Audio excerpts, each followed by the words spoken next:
চলছে এখন শীতের মৌসুম। শীতকালে প্রচুর পরিমাণে বাজারে বাঁধাকপি পাওয়া যায়। হ্যালো এভরিওয়ান, আসসালামু আলাইকুম। আজ আমি করব আলু এবং গাজর দিয়ে বাঁধাকপি ভাজি। বাঁধাকপি ভাজি সবারই পছন্দ। ভীষণ মজা লাগে বাঁধাকপি দিয়ে ভাজি দিয়ে ভাত খেতে। রুটি, পরোটা যেকোনো কিছুর সাথে এই বাঁধাকপিটা ভাজি করলে অন্যরকম লাগে খেতে। ভীষণ মজা হয় খেতে। আজকে আমি খুবই সহজভাবে আলু এবং গাজর দিয়ে বাঁধাকপিটা ভাজি করেছি, যেটা খেতে অত্যন্ত রকমের মজার। এভাবে একবার বাঁধাকপি ভাজি করলে এর স্বাদ কখনো ভোলার মতো না। সো ভিউয়ার, চলুন বাঁধাকপির ভাজির রেসিপিটি দেখে নেওয়া যাক।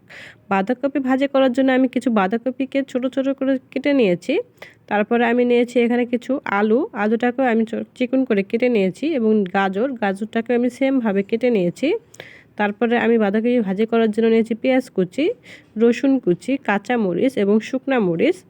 তারপরে একটা ফ্রাই প্যানে আমি বাঁধাকপিটা ভাজি করার জন্য পরিমাণ মতো তেল দিয়ে দিব, এবং তেলটা যখন গরম হয়ে আসবে তখন দিয়ে দেব পেঁয়াজ কুচি, এবং তার সাথে দিয়ে দেব কাঁচামরিচ কুচি, এবং দিয়ে দেব কিছু রসুন কুচি, এবং তারপরে দিয়ে দেব শুকনা মরিচ।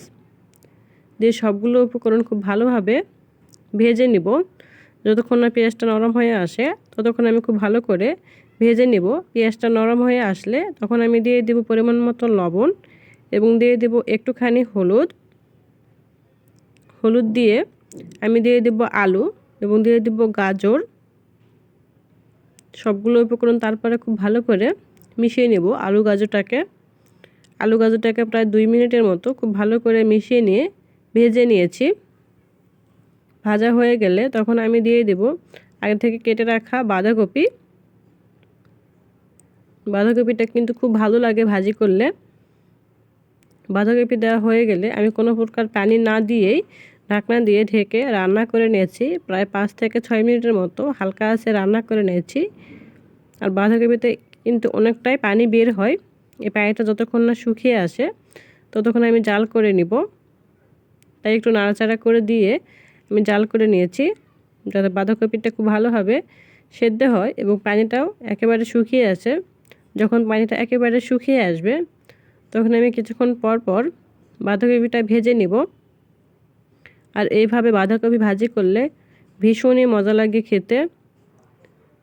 ভীষণ মজার একটা রেসিপি, খুবই সহজ এবং খেতে অত্যন্ত রকমের মজা।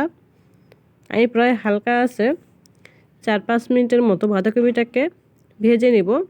যতক্ষণ না বাঁধাকপিটা ভাজা হয়, বাঁধাকপিটা যখন ভাজা হয়ে আসবে লাস্ট পর্যায়ে আমি দিয়ে দেব কিছু ধনিয়া পাতা দিলে বাঁধাকপি ভাজিটা খেতে অত্যন্ত মজা লাগে। ভীষণ একটা সুঘ্রাণ বের হয় আর খেতেও ভালো লাগে। তারপর আমার বাঁধাকপি ভাজিটা হয়ে গিয়েছিল। বাঁধাকপি ভাজি পরিবেশনের জন্য আমি উঠিয়ে নিয়েছি। সো ভিউয়ার্স, দেখতেই পাচ্ছেন কতটা লোভনীয় হয়েছে বাঁধাকপি ভাজি। ভীষণ মজার recipe.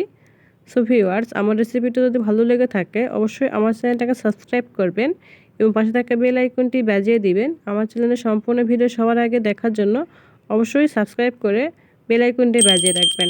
Thank you watching my video.